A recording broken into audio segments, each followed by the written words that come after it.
Delhi courtroom, two brothers stood in the dock. A decade earlier, they had sat on the Forbes billionaires list, worth more than $2 billion.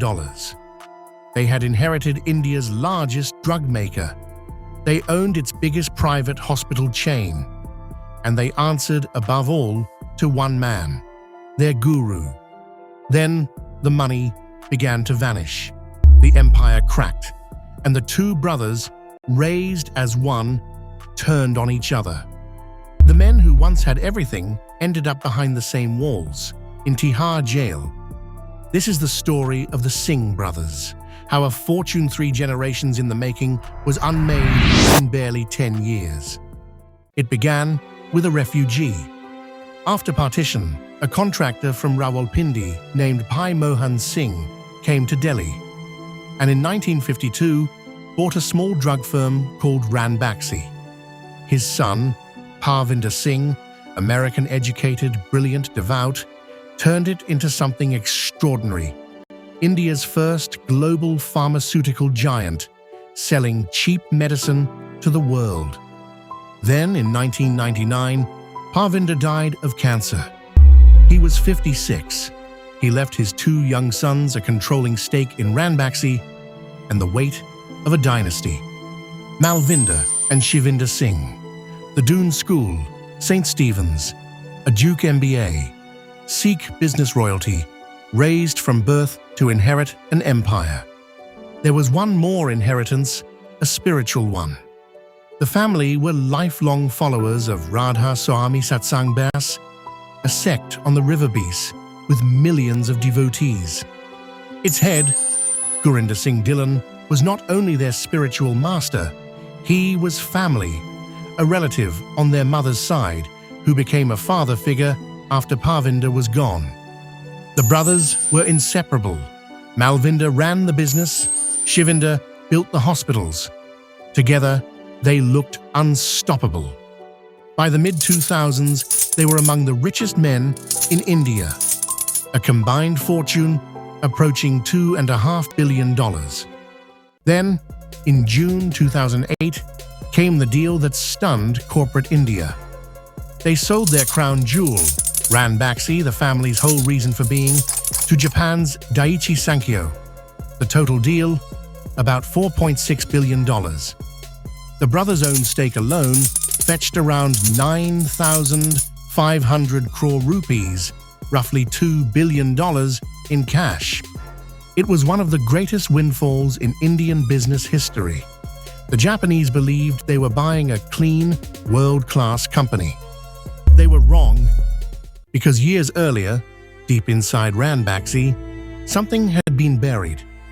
A confidential internal report, drawn up around 2004, documented what investigators would later call systematic falsification of drug test data used to win approvals around the world.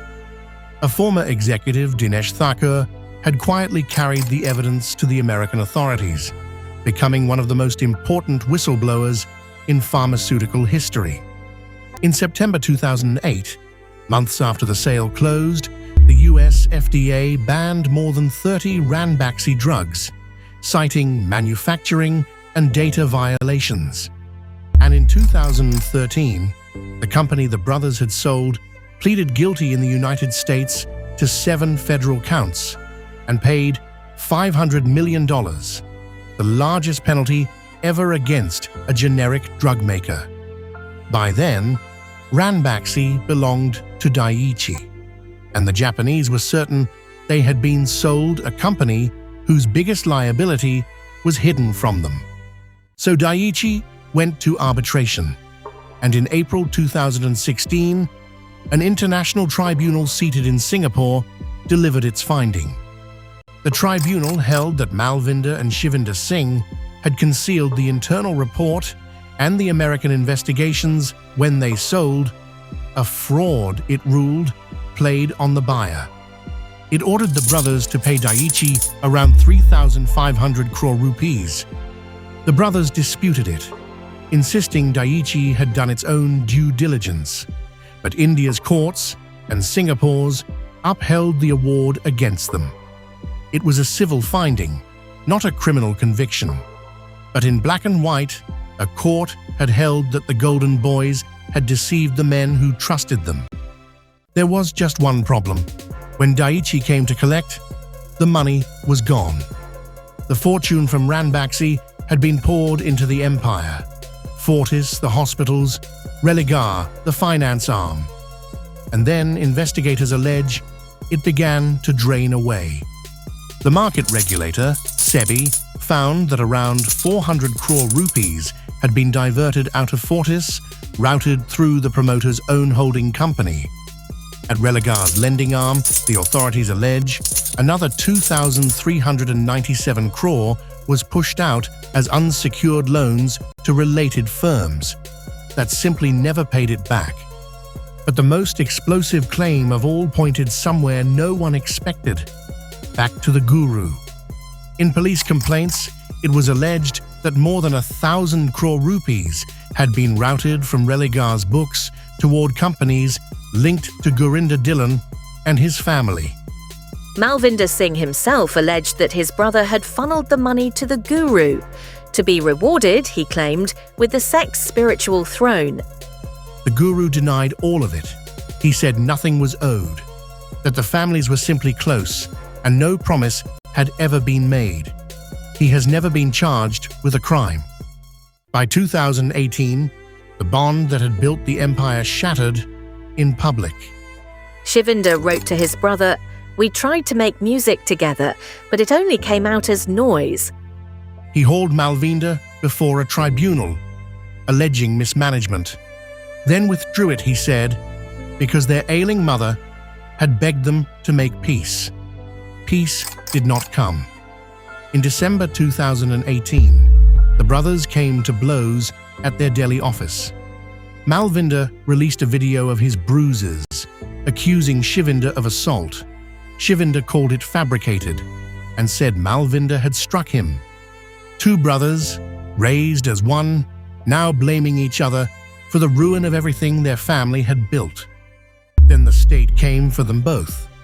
On the 10th of October 2019, the police arrested Shivinder in Delhi.